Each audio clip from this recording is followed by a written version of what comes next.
La Sociedad Española de Radiodifusión presenta... Ser... ¡Viva la radio! Podcast. Siempre. Las 7 de hoy por hoy. Ser Podcast. Hola, muy buenos días. Los camiones de ayuda humanitaria que entran en la franja solo pueden cubrir el 41% de las calorías diarias que una persona necesita. Son los datos que ha publicado esta madrugada la ONG Oxfam Intermón, precisamente cuando las organizaciones humanitarias empiezan a retirarse porque no pueden trabajar, porque sus equipos también están siendo asesinados. Según la Organización Mundial de la Salud, al menos 27 niños han muerto por desnutrición en Gaza desde octubre. Isabel Fernández Pedrote, buenos días. Hola Ángeles, buenos días. La última hora además deja más ataques contra civiles en la franja. Son 8 los fallecidos hasta el momento, 3 de ellos eran niños. Los han matado durante unas redadas esta noche en Rafah, en la ciudad fronteriza donde se refugian 1,5 millones de personas. La imagen que deja la madrugada es una vez más la de niños entrando en volandas en el hospital y pacientes tirados en los pasillos. Esto mientras crece el descontento y las críticas cada vez más duras hacia Netanyahu. Ayer, en el Parlamento israelí, los familiares de los rehenes que tiene Hamás le exigían un acuerdo inmediato. Lanzaron botes de pintura y se enfrentaron con el personal de seguridad. Las críticas vienen también de su propio gobierno. Uno de sus rivales internos, el ministro Benny Gantz, le pide que convoque elecciones inmediatas. Aliados como Estados Unidos o Reino Unido han endurecido su discurso por el ataque en el que murieron 7 trabajadores humanitarios. El diario Haaretz contradice la versión del ejército israelí, cuenta que no fue un error, que fue la falta de disciplina de los soldados sobre el terreno. Anoche el propio chef José Andrés dijo que fue un ataque sistemático contra el convoy. That they were target systematically, car by car. Que fueron atacando coche por coche y que estaban en una zona controlada por las fuerzas israelíes que estaban al tanto de sus movimientos. Desde Qatar, en su última parada en Oriente Próximo, el presidente Pedro Sánchez dijo que las explicaciones de Netanyahu son insuficientes. Por supuesto, estamos esperando una aclaración mucho más pormenorizada, mucho más detallada de cuáles han sido las causas, el porqué de este bombardeo. El presidente abre la puerta a tomar represalias diplomáticas. Y hay novedades en la investigación sobre las supuestas mordidas que se llevó Rubiales cuando estaba al frente de la Federación. La Guardia Civil ha comprobado que la Junta de Andalucía de Moreno Bonilla se dejó 14 millones de euros en los convenios para asegurar la celebración de grandes partidos de la selección en el Estadio de la Cartuja, en Sevilla. Han encontrado también un sobrecoste de 5 millones de euros en los viajes que la Federación contrató con Globalia, una compañía que pertenece a Air Europa. Rubiales negó anoche en una entrevista en La Sexta todos los movimientos que investiga la Guardia Civil. Todo el dinero que tengo está en mis cuentas y es producto de mi trabajo y de mis ahorros. Porque habrá gente que está pensando que yo he pegado mordidas por lo que ha salido en algunos medios de comunicación. Negó cualquier cobro irregular e incluso llegó a decir que no tiene ni para pagarse una Coca-Cola porque sus cuentas están bloqueadas. Ahora sabemos que la jueza investiga también si recibió mordidas de Piqué desde las cuentas del futbolista en Andorra por la celebración de la Supercopa en Arabia Saudí. Lo niega también. Fue Conmos quien trajo a Arabia Saudí. Es que es falso que eligiéramos esa oferta viendo otra mejor. Si es verdad que nos han grabado y tal, pues verán que yo no me he llevado ninguna mordida de Piqué. Y sobre la relación con su sucesor, con Pedro Rocha, que ayer convocó elecciones en la Federación para el 7 de mayo, ha dicho que no tiene ya ningún tipo de relación con él. Se desvincula por completo del proceso electoral y de la Federación, que está pensando en denunciarle por el daño que ha causado a la institución. Y hay un último asunto que completa esta portada, un nuevo caso de violencia vicaria en Girona. Un padre mató ayer a cuchilladas a su hijo de 5 años, hirió gravemente a la madre de 29. Ella está ingresada y él pasará a disposición judicial en las próximas horas. No había denuncias previas por malos tratos y con este son ya 5 los niños asesinados por sus padres en lo que va de año, en solo 3 meses. Es jueves, es 4 de abril. El número de niños víctimas de violencia vicaria en este 2024 es estremecedor. Es la violencia más brutal que se ejerce contra las mujeres, matar a sus hijos para hacerlas sufrir. Hasta el mes de marzo, más de la mitad de los casos de violencia de género con protección policial en España corresponden a mujeres con hijos con menores de edad. Son cerca de 44.000 madres, 5.800 más que hace solo un año. Son los datos del Ministerio del Interior que ha publicado la estadística del sistema Biogen. Es una información de Ana Corbatón. Por primera vez desde 2019, desde que el sistema Biogen Biogen evalúa el impacto del maltrato en los niños que viven en hogares en los que sus madres sufren violencia machista, hay más de 10.000 casos de menores en España en situación de vulnerabilidad. La cifra ha crecido un 13% desde marzo de 2023 y también se ha incrementado el otro indicador que recoge este sistema, el número de niños que corren el riesgo de ser agredidos por el maltratador de su madre. Son 1.400, casi un 30% más que hace un año. Aunque en la gran mayoría el riesgo es bajo o no apreciado, según la valoración policial que se hace, hay 159 en riesgo alto y 8 en riesgo extremo, que es la calificación más peligrosa porque implica que están expuestos a una violencia letal para su vida. Hoy el Consejo de Radio Televisión Española tiene previsto decidir si ficha o no al presentador David Broncano. Es precisamente el asunto que la semana pasada costó el puesto al director de contenidos y a la expresidenta Elena Sánchez. La propuesta que hoy está sobre la mesa habla de 2 años de contrato y 14 millones de euros por temporada. Mariola Laurido. La nueva presidenta interina de Radio Televisión Española, Conchi Cascajosa, se enfrenta a su primer consejo de administración y a su primera prueba de fuego: aprobar el fichaje de David Broncano y su resistencia. El contrato se ha recortado a 2 temporadas, con 14 millones de euros por cada una, 90.000 euros por cada uno de los 320 programas. Y paradojas de la vida, el voto de la cesada Elena Sánchez será crucial. Fuentes de Radio Televisión Española señalan a la cadena SER que no se descarta que la descabalgada presidenta vote a favor porque llegó a aceptar 2 temporadas y no 3 en las negociaciones que mantuvo hace semanas con el humorista y presentador. El programa se emitiría a partir de las 10 menos 20 de la noche para competir con El Hormiguero, lo que obligaría a reducir el tiempo del telediario, según las mismas fuentes. Hace apenas 24 horas que empezó la campaña de la declaración de la renta de 2023 y tal como esperaba la agencia tributaria, crece el número de declaraciones respecto al año pasado. Este año los contribuyentes se han dado algo más de prisa. Según los datos de este miércoles por la tarde, ya se han presentado 1.100.000 declaraciones de IRPF. Estefanía Salvatierra. Un año más a los contribuyentes nos toca ajustar cuentas con Hacienda. La agencia tributaria prevé que en esta campaña de la renta se presenten cerca de 23.300.000 declaraciones. Es algo más que el año pasado. El fisco cree que ingresará 19.000 millones de euros de 7 millones de contribuyentes. Es un 12% más que en 2022. Los motivos: Rosa Prieto, directora de gestión de la agencia tributaria. Determinadas rentas que han crecido sustancialmente no sujetas a retención. Estamos hablando, por ejemplo, de rendimientos de actividades económicas. Estamos hablando también de ganancias patrimoniales, fundamentalmente por la buena evolución de la bolsa, y también de capital mobiliario, que serán los que más crecen. Y mientras a unos les toca pagar, a otros les toca recibir. Al 63% de los contribuyentes la declaración les saldrá a devolver.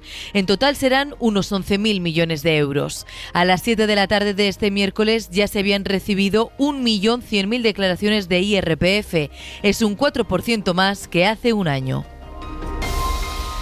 Después de 2 meses de movilizaciones, la Unión de Pequeños Agricultores, una de las 3 organizaciones agrarias mayoritarias en España, ha firmado un acuerdo con el Gobierno y no convocará nuevas protestas. COAG y Asaja, las otras 2, sí mantienen las movilizaciones. Carlos Sevilla. La Unión de Pequeños Agricultores considera que el tiempo de la movilización ha pasado y que el acuerdo con el Gobierno no se podía retrasar más tiempo. La organización ha firmado la propuesta que les envió el Ministerio y que, dicen, recoge las reivindicaciones que han llevado estos 2 últimos meses a las carreteras en cuestiones como fiscalidad, reducción de la burocracia o flexibilización de la PAC. Lorenzo Ramos es el secretario general de UPA. Sabemos que no podemos conseguir el 100%, pero lo que hayamos avanzado aquí está, y más adelante pues estaremos otra vez para reivindicar lo que tengamos que reivindicar. Pero lo que no podemos hacer es que porque no firmemos, buena parte de los contenidos de este acuerdo se queden sin aplicar. De momento, Asaja y COAG mantienen sus movilizaciones a la espera de decidir sobre la propuesta del Gobierno en los próximos días. Los ministros de Exteriores de la OTAN acordaron ayer coordinar el envío de ayuda a Ucrania ante una posible vuelta de Donald Trump a la Casa Blanca. Hoy afrontan la segunda parte de esta, que es la primera reunión del año ya con Suecia sentada en la mesa. Hoy celebran su 75 aniversario. Bruselas, Beatriz Ríos. Buenos días. Sí, los ministros de Exteriores de la OTAN debatieron por primera vez ayer la posibilidad de poner en marcha un plan por valor de 100.000 millones de euros para apoyar militarmente a Kiev los próximos 5 años. The Ukrainians are not running out of courage. Los ucranianos no se están quedando sin coraje, decía Jens Stoltenberg, se están quedando sin munición. Tenemos que asegurarnos de diseñar nuestro apoyo para que dure, añadía el secretario general de la OTAN. Esto pasa también por un papel más directo de la alianza en la coordinación del envío de armas que por el momento lidera Estados Unidos. Aunque los aliados evitan comentar el potencial impacto de las elecciones americanas, a nadie se le escapa que la vuelta de Donald Trump a la Casa Blanca podría complicar el apoyo a Kiev. Precisamente sobre las dificultades de Washington para garantizar su apoyo militar a Ucrania, dijo Stoltenberg que cada día de retraso tiene enormes consecuencias en el frente. Por cierto, que hoy la organización celebra su 75 aniversario en su primera reunión con 32 miembros tras la entrada de Suecia. Y el primer hombre trasplantado con un riñón de cerdo modificado genéticamente se ha marchado esta noche a casa con el alta. El paciente tiene 62 años, hace algo más de 2 semanas se operó en un hospital de Boston y ahora hace historia. Nunca antes se había intentado en un paciente vivo y nunca antes habían podido llegar tan lejos. Irene Millán. Se llama Richard y fue intervenido el 16 de marzo en el Hospital General de Massachusetts. Cuentan sus médicos que el riñón que ha recibido es capaz de producir orina, eliminar los productos de desecho en la sangre y equilibrar los fluidos corporales. Los trasplantes de órganos de cerdo modificados habían fracasado hasta ahora. 2 pacientes que recibieron corazones porcinos fallecieron poco después de la operación. Aún se desconoce si Richard acabará rechazando el órgano o no, pero el resultado es un hito para la medicina y el paciente terminará de recuperarse en casa.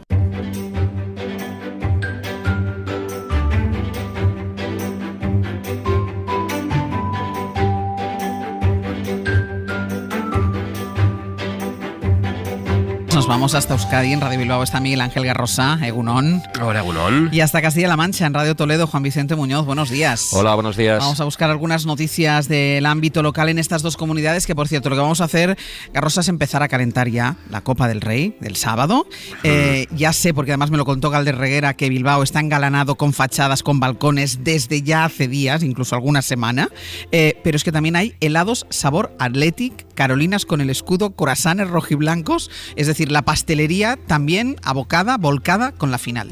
Sí, ya solo falta cambiar también los micros de color aquí en Radio Bilbao. Lo descarto. Se agotaron las telas rojiblancas, veremos qué pasa en las pastelerías con esas carolinas o los croissants, helados, floristerías, vamos, que todo lo customizable se convierte estos días en bicolor. Escucha a Jorge Ayos, el gerente de los comerciantes de Bilbao. Desde Bilbao, desde Sevilla, desde el campo y desde fuera del campo y lógicamente desde el comercio. Al final el comercio se ha puesto aquí de rojiblanco. En estos días ya va a ser increíble la ciudad, los balcones y la ilusión. Los balcones, la ilusión. Hay también para los y las más fieles una capilla rojiblanca para que se puedan hacer las peticiones de cara a la final de Copa del sábado. Bueno, y Juan Vicente, en Castilla-La Mancha, ¿dónde era? ¿En Toledo, que roban sillas en las terrazas o en algún otro sitio? Sí, en la provincia de Toledo, la Guardia Civil, que ha desmantelado una banda especializada en robar en establecimientos de hostelería. La mayoría de los robos consistían en sustraer sillas de las terrazas para su venta en centros de reciclaje. Se ha conseguido recuperar material sustraído por un valor cercano a los 4.000 euros. Lo contaba la portavoz de la Guardia Civil en Toledo, Toñi Requena. Llegaban a sustraer desde mobiliario de hostelería, tuberías metálicas, herramientas, hasta calderas de gasoil de grandes dimensiones. Todo lo que tuviera metal. La operación sigue abierta. De momento hay 6 detenidos. Y un contribuyente alavés, Garrosa, que ha saldado su deuda con la Hacienda alavesa, entregando más de 80 obras de arte. Entre ellos ha llegado a entregar un Goya. Lo adelantaron los compañeros del diario.es. La deuda no era pequeña, superaba los 4 millones de euros y la Diputación ha aceptado 200 grabados de Goya y otros 80 cuadros como pago de esa deuda. Un contribuyente anónimo, EH Bildu, lo ha criticado, por ejemplo, ¿no?, que la Hacienda alavesa haya aceptado arte para saldar esta deuda. La identidad del pagador es confidencial, aunque la colección perteneció a Juan Zelaya, que era el dueño de la antigua Cegasa, una de las empresas deudoras de la Hacienda alavesa. Exacto, alguna pista da eso. Sí. Polémica en Cuenca por las turbas fake. Es un vídeo viral en el que un grupo de personas simula la procesión del Camino del Calvario. Sí, las turbas es la procesión más importante de la Semana Santa de Cuenca. Un turbo simulaba ser Jesús Nazareno. Iba aportado en una mesa de bar como si fueran unas andas, mientras un grupo de turbos tocaba los tambores y los clarines. La Junta Regidora de esta hermandad considera que se trata de un comportamiento inapropiado. Antonio Garrote es el presidente del grupo Turbas. No estamos nada de acuerdo con esos comportamientos. Primero, porque se tiene que tener un trato exquisito y no se puede mofar de nadie, de nada, ¿me entiendes? Ahora van a investigar a las personas participantes en estos vídeos para tomar las medidas que estimen oportunas. Porque además este año la procesión no pudo salir, ¿no? No, ha llovido muchísimo en esta Semana Santa en Cuenca, en toda Castilla-La Mancha, y no ha habido turbas este año. Solo las fake. Carrosa, Juan Vicente Muñoz, gracias. Hasta luego. Y vamos ya con nuestra recomendación cultural para empezar el día. Hoy Enrique García nos propone una lectura sobre el impacto del turismo en las ciudades. Si me escuchas desde Málaga, seguro que en un rato oirás el sonido de las maletas sobre los adoquines o el inglés de jóvenes que dispensan menús a las puertas de una cafetería cuya estética bien podría situarla en Salou o en alguna ciudad, pongamos, de Wisconsin. Lo mismo si estás en Barcelona, donde miles de turistas llenan la Rambla en masa, convirtiendo la ciudad en una ficción o en una tienda de carcasas. Así las define Ana Pacheco, una periodista que ha investigado este fenómeno en la ciudad condal, paradigma de un turismo rápido, caro y con consecuencias que muchos padecen. Las ciudades están convirtiéndose poco a poco en una gran tienda de carcasas inquietantemente llenas y vacías a la vez. Hay mucho de esa podredumbre en estas ciudades pensadas para un visitante de lujo.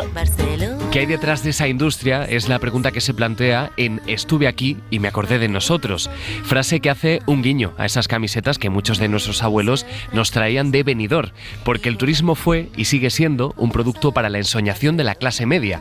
Es privilegio de unos pocos, porque solo el 4% de la población mundial cruza una frontera con fines turísticos, y es, sobre todo, en su vertiente de lujo, una fábrica de empleos precarios. Los trabajadores, de alguna manera, debían asimilar la experiencia sintiéndose más que trabajadores, anfitriones de esos espacios, ¿no? Y además esto es especialmente perverso porque ¿cómo se cuantifica ese trabajo? Pacheco se encuentra un discurso que viene desde arriba para conseguir que no tengan conciencia de su precariedad compartida.